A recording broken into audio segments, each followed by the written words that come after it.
successful people are not people without problems. They're simply people who've learned to solve their problems. And there you have it. Living successfully, getting the things we want from life is a matter of solving the problems which stand between where we now are and the point we wish to reach. No one is without problems. They're a part of living. But let me show you how much time we waste in worrying about the wrong problems. Here's a reliable estimate of the things people worry about. Things that never happen, 40%. Things over and past that can't be changed by all the worry in the world, 30%. Needless worries about our health, 12%. Petty miscellaneous worries, 10%. Real, legitimate worries, 8%. In short, 92% of the average person's worries take up valuable time, cause painful stress, even mental anguish, and are absolutely unnecessary. And of the real, legitimate worries, there are two kinds. There are the problems we can solve, and there are the problems beyond our ability to personally solve. But most of our real problems usually fall into the first group, the ones we can solve if we learn how. The first time I met Warren, we were talking about getting together and doing something again, and he pulled out his calendar, and the pages were so blank. And I said, wow, you know, you've managed to avoid getting tied into a lot of kind of meaningless activity. And, you know, Warren said, yeah, you have to be good at saying no and picking the things that really make a difference. And that's one of many things I've learned from Warren, but that's one of my favorites. And so I can blame it on him whenever I'm turning things down. I was a born entrepreneur. I exited my mother's womb. When I was 8 years old, I was delivering papers door to door, knocking on doors, expanding the paper route. When I was 12 years old, I was shoveling driveways after snowstorms in New York. Yep. Make 20 bucks a driveway after a big snowstorm. I hit it big for the first time when I was 16, selling ices on the beach, blanket to blanket to blanket. Wow. And that's how it started. And after that, I was hiring people to come work. I had 12-year-old kids selling puka shell necklaces for me. My mother was buttering bagels in the morning, and that was really the way I always was, you know, moving towards life. Looking at 16. Yeah, I was just, you know, always wanted to make money. The calendar gets very full with those, and then at night, after the kids have gone to bed, I'm on email a great deal. I get messages during the day. That's my chance to give long responses. And then over the weekend, I send a lot of mail as well. I take 2 weeks a year to just go off and read and think, where I'm not interrupted by work or anything else. I'm just solidly trying to think about the future, and people get to send me things to read as part of that so-called Think Week. So it's a nice mix of things. About 25% of the time that I'm out traveling around, meeting with customers, Europe, Asia, and that sort of helps me think, okay, do we have the right priorities? What are people responding well to, and what would they like to see us do better? Depending on how well you want to do, and particularly if you're starting a company, you need to work super hard. So what does super hard mean? Well, when my brother and I were starting our first company, instead of getting an apartment, we just rented a small office, and we slept on the couch. And we showered at the YMCA, and we're so hard up, we had just one computer. So the website was up during the day, and I was coding at night. 7 days a week, all the time. And I sort of briefly had a girlfriend in that period, and in order to be with me, she had to sleep in the office. So work hard, like, every waking hour. That's the thing I would say, particularly if you're starting a company. And I mean, if you do simple math, say like, okay, if somebody else is working 50 hours and you're working 100, you'll get twice as much done in the course of a year as the other company. I do a lot of training for many corporations, and I conduct sales seminars, and I've heard all kind of guys doing techniques and training people techniques of how to close sales and how to work with and begin to control the sale and how to ask for the close. Let me share something with you. You can learn all the techniques in the world. If you don't believe in yourself, it won't happen for you. I learned all of it. So that's why I do a training called Focus on the Seller. You've got to focus on you. And as you convince you, as you sell yourself every day, you will begin to see a difference in the things that you're doing. Selling yourself on your ability to perform a job, to achieve a certain objective. Telling yourself every day, here I go again. and I got what it takes. This is my day, and nothing out here is going to stop me. The expectation from where I came from, and listen, I didn't come from like the slums in Bangladesh or something, so I don't want to overemphasize it, but the expectation was I would be a cop. So I took the policeman's test when I was 17 or 18 years old with my little brother, Josh, and he wound up going into the police, and I wound up going to Fordham. But at the time, my dad had his restaurant repossessed by the federal agents for not paying his taxes. So they came with shotguns that summer in 1988, and they closed his place down. And that was the most traumatic moment of my life. And it probably is the second most traumatic moment of my life after 9/11. And when that happened, that changed everything about me as a person. Like, to see your dad have his restaurant taken, even like talking about it now as a 42-year-old. And I just thought to myself, wow, that he lost everything. And he never recovered from it. That was like the end of his entrepreneurial career. And I said to myself, I'm never going to fail at business. No matter what it takes, I'll win. Because I'm never going to let the feds take my place. And he went $100,000 in debt, and tax evasion and all this stuff. And it was very scary. But I had no money to go to college. So I had to work 3 jobs and go to school at night at Fordham.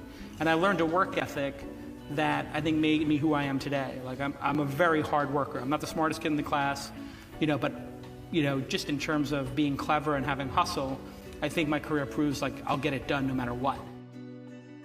I had this need of coming to America. I mean, when I started learning about America at the age of 10, and we got geography lessons and learned about America and about and so the first photographs I remember in those photos in the textbook, but also in Super 8mm film footage that they showed in the classroom, about the Golden Gate Bridge and the Empire State Building and the 6-lane highways and all this. I said, what am I doing here in Austria? I mean, there's little roads. I want to go over there and I want to be part of the big deal. And so I had always this desire that felt like that the only way I ever would get to America, because in those days it wasn't common that you buy yourself a ticket, that no one could afford that. So I had to kind of accomplish something big that takes me to America. And then when I read about this guy, Reg Park, who won Mr. Universe 3 times and then became a star in Hercules movies, and then was in Italy filming, and then in Hollywood filming, I felt that could be the ticket. I should become Mr. Universe. I should become kind of a second Reg Park. Of course, no one really bought into that. My parents thought I was totally insane. And I remember that I hung up pictures above my bed, for inspiration, pictures of Reg Park in his posing trunks and all that. My mother was so concerned, she called the local doctor, and she had him analyze the wall because she thought that there's something terribly wrong, that I have naked men above my bed, and all of my buddies had women hanging above their bed, and so she was concerned about that. And but I think that my parents really thought that there was something terribly wrong of being that driven. Because I would come home at lunchtime, and then instead of having lunch, I would do 200 sit-ups. And then at night, I would go to the stadium, and I would be lifting weights. I would come home at 10 o'clock at night, and I would be continually lifting weights. So it was like one of this insanity. In the military, I would continue lifting weights. No matter how the training was and how tough the basic training was, I would always then lift weights afterwards.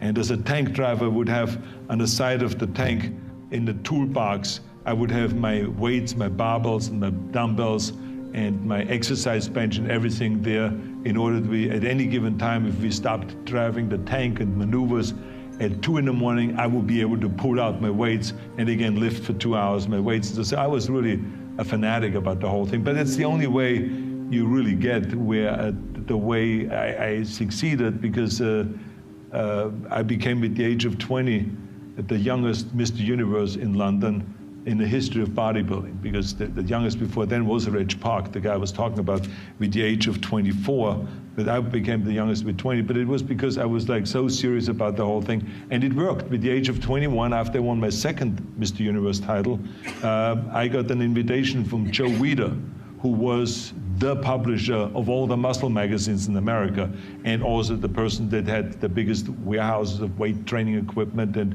had food supplement companies and all this. And he brought me to America, and so there it was. I mean, 6 years after my dream started, I was in America. Adopt the mode of authentic being. And that is something like refusing to participate in the lie, in deception in the lie, to orient your speech as much as you can towards the truth, and to take responsibility for your own life and perhaps also for the lives of other people. And there's something about that that's meaningful and responsible and noble, but also serves to mitigate the very suffering that produces, say, the nihilism or the flee into the arms of or the escape into the arms of totalitarians to begin with. You need something to shelter you against your own vulnerability. Take full responsibility for your life. Accept where you are and the responsibility that you're going to take yourself where you want to go. Someone said we have two primary choices in life. We can either accept conditions as they exist, or we can take the responsibility to change them. See, a lot of people want to exempt themselves from taking responsibility. All they want to do is talk about the problem. Every time you see them, they'll tell you their story over and over and over and over again. No, no. You want to take responsibility for your life. I got me here, I can get me out of this. And I'm getting out. I'm not going to be a volunteer victim. George Bernard Shaw said there are two kinds of people in life. You know, he said those that make things happen, those that watch things happen, and those that don't know what happened. And he said the people that get along in this life look around for the circumstances that they want, and if they can't find them, they make them. They create them. So part of beginning to get unstuck, you've got to decide that the behavior pattern that you have adopted doesn't work for you. You've got to change your strategies, and changing your strategy means reinventing your life. Recreating you, and you have the power to do that. You can decide that you're going to change, that you're not going to be a wimp. You can decide that you're going to stand up to life. You can decide that I'm going to live each day as if it were my last. You have the power to make that decision. You can decide I'm going to work on myself and develop myself. I'm going to empower me. And all of these things that are happening to me right now, they're just temporary inconveniences. They're not stronger than I am. I'm in charge here.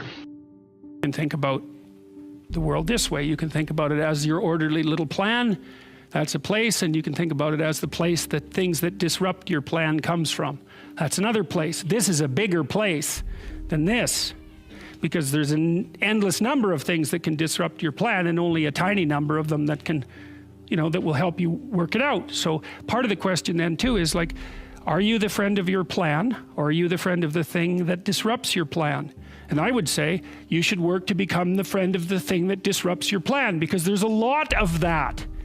And then if you become the friend of the thing that disrupts your plan, then you start to develop strength in proportion to the disruptive force. And that's really what you want. You want to be able to implement your plan, obviously, but you want to be able to take on the consequences of error and learn from it. And then you win constantly, because even if something goes sideways, you think there's something to be derived from this. That's wisdom, fundamentally. If you're going to be a great leader and you're going to lead your people to great success, you've got to have a coach's heart. And a coach is trained to look for the good things in people. Everybody, every piece of flesh that's ever been born, at one time in their life were dreamers. They felt good about themselves. But do you realize that 90% of the people that you recruit in business today, on the outside, they might look confident, but inside, folks, they've been crushed. They've lost their confidence. People have treated them bad. They've almost given up on themselves. And it's your ability as a coach to look inside those people and see something good and help them to believe in themselves again, to feel good about themselves again. That's going to determine, how far you take your team. You asked me if an ordinary person, by studying hard, would get to be able to imagine these things like I imagine. Of course, I was an ordinary person who studied hard. There's no miracle people. It just happens they got interested in this thing. and they learned all this stuff. They're just people. There's no talent, a special miracle ability to understand quantum mechanics or a miracle ability to imagine electromagnetic fields that comes without practice and reading and learning and study. So if you say you take an ordinary person who's willing to devote a great deal of time and study and work and thinking and mathematics and time, then he's become a scientist. Well, for me, I think it's very important to pursue your passions, and if you're doing that, the risks are often not as great as they seem to be. So for me, when I thought about leaving my job and starting this company, I knew there was a good chance that it wouldn't work, but I also knew that when I was 80 years old and thinking back over my life, I would never regret having tried and failed, but I might regret having never tried. And when I thought about it that way, it didn't actually seem like that big of a risk.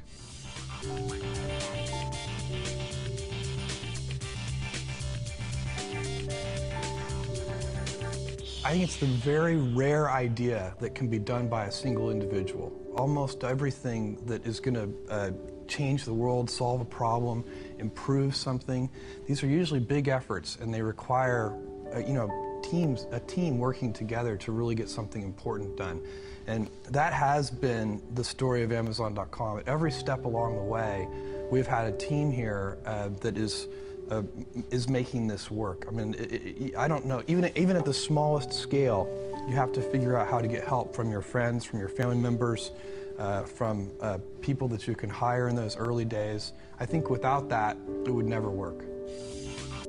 Sometimes, I can't sleep at night because I'm thinking about something, and usually what I'll do is go write it down. I have some writing to do, so I get up and I go write down what I'm thinking, and that usually does the trick. But because I had been playing with YouTube, I thought, well, I'll try making YouTube video and telling people what I'm thinking about and see if that performs the same function as writing. And to me, the function of writing, well, it's twofold. One is conceivably to communicate with people, although the fundamental purpose for me is to clarify my thoughts so that I know, because if something is disturbing you, what that means is that it needs to be articulated. It's the emergence of unexplored territory, something that disturbs you. That's the right way to think about it. It's unmapped territory that's manifesting itself. It's like a vista of threat and possibility, and you need to articulate a path through it. And so that's what I was doing. It's like I was thinking, well, this is bothering me, and this seems to be why, and here's what I think is going on, and so I made the videos, and in some sense, I didn't think anything more of it. 30 to 60 hours a week. I had a small apartment which I shared with an old pal of mine. I had a small record collection, an ailing VW automobile, and a little tiny life with my minimum wage job, which I liked. And I looked at my life and realized this is probably about as good as it's going to get for me. I might quit this place and go work at my friend's record store because I liked being around records, and I could probably run his store very well, knowing what I knew about retail at that point. And then I got a very lucky break, because at that same time I was very frustrated. I said, well, this is going to be a very tough life. It's going to be a life of a lot of standing on my feet, a lot of work, taking it from other people, and having very little to show for it by Friday evening. And then Black Flag, the famous band, who was friends of mine, they played in New York. I was in Washington. I took a ride up to go see them because they weren't coming down to my town. I jumped on stage and sang with them that night a song because I had to go back down to DC and go work like some awful shift. They called me a few days later at the ice cream store and said, we're looking for a singer because the rhythm guitar player wants to, the vocalist wants to move down to rhythm guitar. You can tell I've told the story before. And we're holding auditions. You want to crack at this? Because we saw you on stage the other night, you're pretty wild. I looked at the ice cream scoop in my hand, my chocolate bespattered apron, and my future in the world of minimum wage work. Or I could go up to New York and audition for this crazy band who was my favorite. What's the worst that's gonna happen to me? I miss a day of work. Ooh, there goes 21 bucks. And I get humiliated in front of my favorite band. Yeah, humiliation and young people kind of go together. I was used to it. And so I took a train up there. I walked into this practice place in the East Village. I'm standing there with the band with a microphone in my hand. They said, pick the tune. And I sang every song they had, improvising most of it. 2 times through, we did the set. They said, okay, you have a seat. We're going to go have a band meeting, whatever that means. And they came back like 10 minutes later, said, okay, you're in. I said, what do you mean? They said, you're the singer in Black Flag. I said, so what do I do? They go, you quit your job, you pack your gear, you meet us on the road. Here's the tour itinerary, here's the lyrics. We'll see you soon. So, fairly numb, I went back down to Washington with this passel of lyrics in my hand. Went to my boss and said, I'm not exactly quitting, but here's this thing that happened. And he said, it's your shot. I said, yeah. He said, take it. I believe that passion is another word for energy. That's it. What do you have energy for? What energizes you? And that we naturally have a tremendous amount of body wisdom about that. And that every one of us has an internal fuel tank that is either empty or full. And if you're empty, you feel depleted. If you're full, you feel energized. And so if you simply are in any situation, I mean any situation, and you pay attention within 5 seconds to, does this person energize me? Do they deplete me? Where are they in the scale? You just gain some tremendous wisdom. And the simple way to start to figure out who you are and what you want is start aligning yourself with more things that energize you. So situationally, if you're lying in bed and the snooze alarm goes, or the alarm goes off, and you feel depleted, and you start reaching for the snooze button, that's a really big sign that you need to get out of bed. Now, being depleted versus energized has nothing to do with whether or not things are hard or easy. It has to do with what naturally actually either expands you or shrinks you. And so if you look at your client list and measure it depleted versus energized, what shrinks versus expands me, you have the actual map. And when you start to find the courage to make decisions that energize you and that expand you, whether they're scary as shit or not, that's when everything changes. And so that's how I actually make business decisions. I don't even, like, the money conversation comes second. It's, does this deplete or energize me? And if it depletes me, how do you move it in that direction? Or how do I say no? If it energizes me, how do I do more? Because if you are energized or expanded by something, you will do it for no money, you will do it happily, and you will suddenly wake up and say, oh my gosh, like I'm pursuing my passion. How did that happen? In a world that's changing so quickly, the biggest risk you can take is not taking any risk.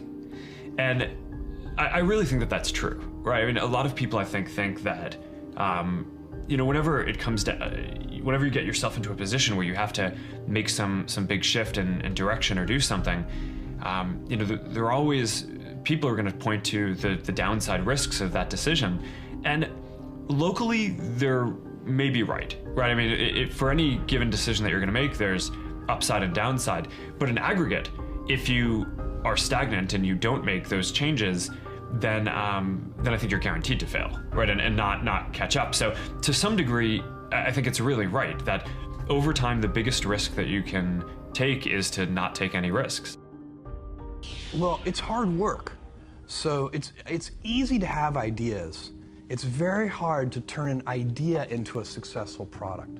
There are a lot of steps in between, and it takes persistence, relentlessness.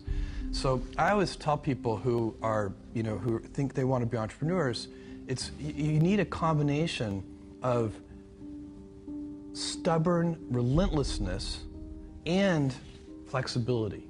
And you have to know when to be which. And basically, you need to be stubborn on your vision, because otherwise it'll be too easy to give up. But you need to be very flexible on the details.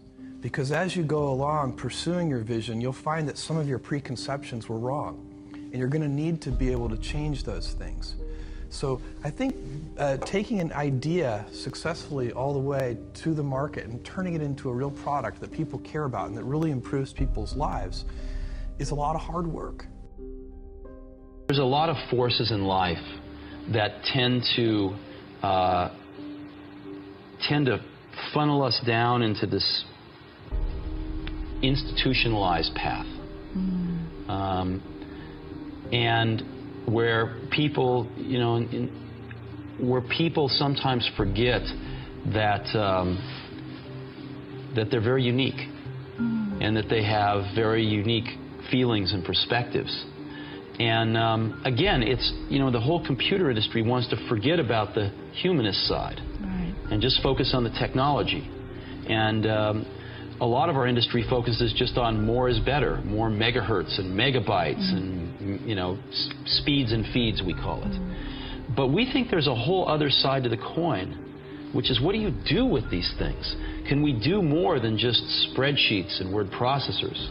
Can we help you express yourself in richer ways, in your music, in your movies, in your photography, and these kinds of things that people want to do? People have terrible risk calculus in general. Even people who try to be really good about this are bad at it. The answer, I think, is almost always A, you're wrong about what is risky and what is not risky, and B, most people don't take enough risk, especially early in your career. Being young and unknown and poor, that is actually a great gift in terms of the amount of risk you can take. And I think people don't capitalize on that enough.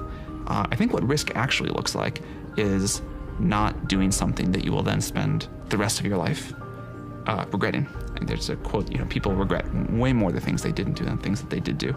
So if you really believe in something, if there's an idea that you're super passionate about, you know, and you take a calculated risk to start a company, realizing you may forgo a couple of years of steady income at another job and whatever else, and, you know, maybe people call you a failure or whatever, that's a great risk to take. And if you don't take that risk, I think you have a very high chance that you end up regretting that. I think the wrong kind of risk to take is where people don't actually do things or don't commit to something because they don't want to fail, and they overrate the risk of failure and the reputation damage or embarrassment or whatever. I think one really important thing to strive for in your career is to be a doer, not a talker. And the reason that people don't do stuff, one is it's hard, and two is it's risky.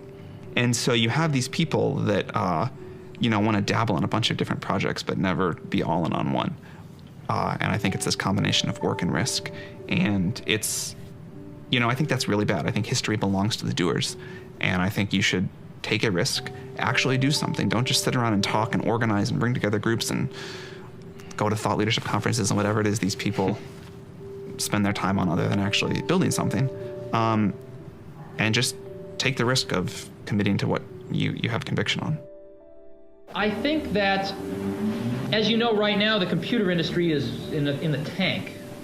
Personal computers, big computers, everything. And it's difficult. It's a difficult time. But I'm sure that Henry Ford had a few bad quarters back in the 1920s. And the automobile had a sort of historical imperative. It had, the minute it was invented, a sequence of events had to happen. The same is true with the personal computer. There is a tremendous momentum behind this. And I think that this year may be a delay. This year we may look back and say, well, 1985 was a slow year. But there is such momentum behind this that it will happen. It will permeate and change forever our educational processes. And my hope, again, is that not too many generations of students will pass through before this happens. It will happen within 20 years. It probably will happen within 10 years. But it could happen within 5 years. I am going back to the United States this weekend, and then about 2 weeks from today, I'll be in the Soviet Union for the first time in Moscow. Because one of my dreams has been to sell Macintoshes in the Soviet Union.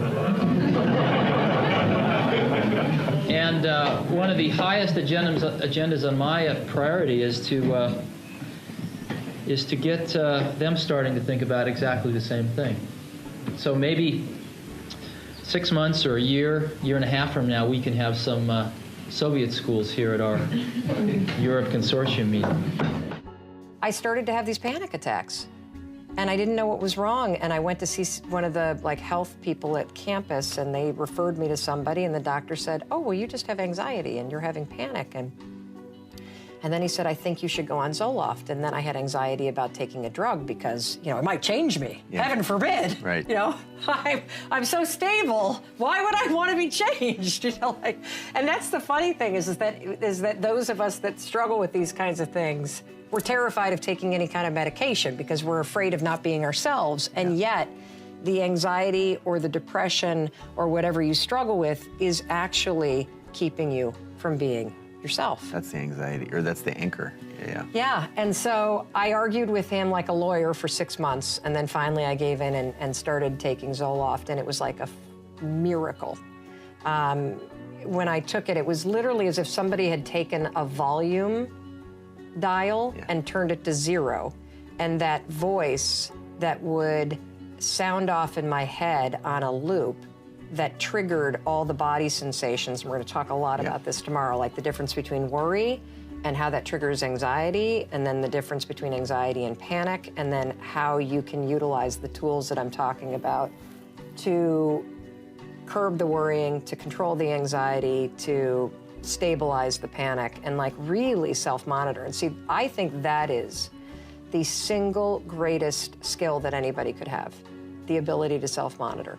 You could call it mindset, you could call it self-awareness, but truly to be so in tune with yourself that in a nanosecond, you pick up when things are going south with your thoughts, that you understand how to monitor yourself, your behavior, what you're thinking, so that you align with your values and your choices. Throughout the years in business, I found something, which was I'd always ask why you do things. And the answers you invariably get are, oh, that's just the way it's done. Nobody knows why they do what they do. Nobody thinks about things very deeply in business. That's what I found. I'll give you an example. When we were building our Apple I's in the garage, we knew exactly what they cost. When we got into a factory in the Apple II days, the accounting had this notion of a standard cost, where you'd kind of set a standard cost, and then at the end of a quarter, you'd adjust it with a variance. And I kept asking, well, why do we do this? And the answer was, well, that's just the way it's done. And after about 6 months of digging into this, what I realized was the reason you do it is because you don't really have good enough controls to know how much it costs. So you guess, and then you fix your guess at the end of the quarter. And the reason you don't know how much it costs is because your information systems aren't good enough. So, but nobody said it that way. And so later on, when we designed this automated factory for Macintosh, we were able to get rid of a lot of these antiquated concepts and know exactly what something cost to the second. So in business, a lot of things are, I call it folklore. They're done because they were done yesterday and the day before. And so what that means is if you're willing to sort of ask a lot of questions and think about things and work really hard, you can learn business pretty fast. It's not the hardest thing in the world. It's not rocket science. It's not rocket science. Successful people are not people without problems. They're simply people who've learned to solve their problems. And there you have it. Living successfully, getting the things we want from life is a matter of solving the problems which stand between where we now are and the point we wish to reach. No one is without problems. They're a part of living. But let me show you how much time we waste in worrying about the wrong problems. Here's a reliable estimate of the things people worry about. Things that never happen, 40%. Things over and past that can't be changed by all the worry in the world, 30%. Needless worries about our health, 12%. Petty miscellaneous worries, 10%. Real, legitimate worries, 8%. In short, 92% of the average person's worries take up valuable time, cause painful stress, even mental anguish, and are absolutely unnecessary. And of the real legitimate worries, there are two kinds. There are the problems we can solve, and there are the problems beyond our ability to personally solve. But most of our real problems usually fall into the first group, the ones we can solve if we learn how.